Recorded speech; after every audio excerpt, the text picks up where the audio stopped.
السلام علیکم ملګرو، الله دې وکړي چې جوړ او روغ یاست. دوستانو نوې ویډیو ګورئ د انلاین ټي چینل څخه.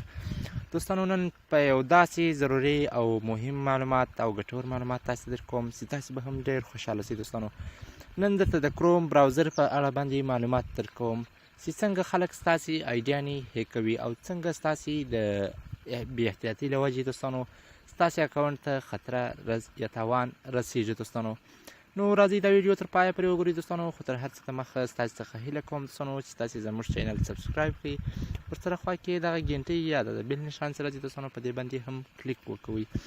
دغه څخه وروسته راځي دوستانو دا د زه ګوګل کروم خلاصوم که هر براوزر یې ستاسې سره دوستانو. نو کله چې تاسې د یو ملګري څخه موبایل راخلئ، د یو چا څخه د ضرورت په وخت کې موبایل راخلئ، په هغه کې خپل اکاونټ خلاصوئ. که د هر څه په باره باندې اکاونټ وي دوستانو، که فیسبوک وي، که ګوګل اکاونټ وي، که د بل پلی سټور اکاونټ وي، که د هر څه وي دوستانو، نو تاسې کله په هغه کې خپل اکاونټ خلاص کړئ او بیرته یې پکښې بند کړئ، خو دوی ستاسې پاسورډ بیرته څنګه لاسته راوړي دوستانو.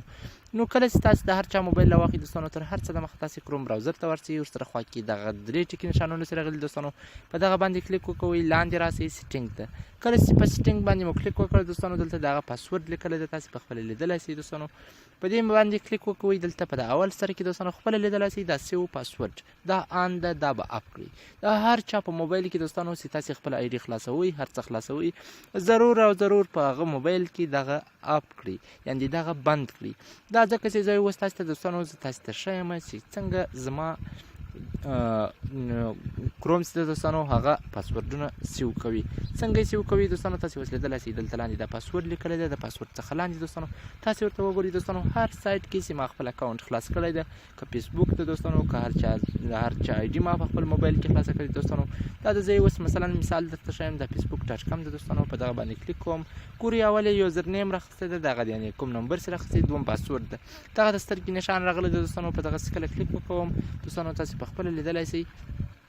دوی به راته ووایي چې موبایل دې خلاص کړه. زه چې کله خپل موبایل خلاص کړم دوستانو، تاسې لیدلی شئ دا طالب په نامه ده د آی ډي، دا کود دی پاسورډ چې تاسې په خپله لیدلی شئ. نو په دې طریقه سره ستاسې دا هر څه پاسورډ چې وي دوستانو، تاسې لیدلی شئ څومره ډېر پاسورډونه زما موبایل سیو کړي یا ثبت کړي دي دوستانو. نو په دې طریقه سره ستاسې د آی ډي د خطر سره مخ کېږي او ستاسې ملګري او هغه څوک چې تاسې دغه په موبایل کې ور اکاونټ خلاص کړی بیرته مو بند کړی، نو په دې طریقه سره هغه ستاسې پاسورډ او ستاسې یوزر نیم لاسته راوړي. نو دوستانو که مو چیرې دا ویډیو خوښه شوي او انشاءالله ضرور به مو خوښه شوي، ضرور یې لایک کړئ او د خپلو ملګرو سره یې شیر کړئ. مننه، د الله په امان.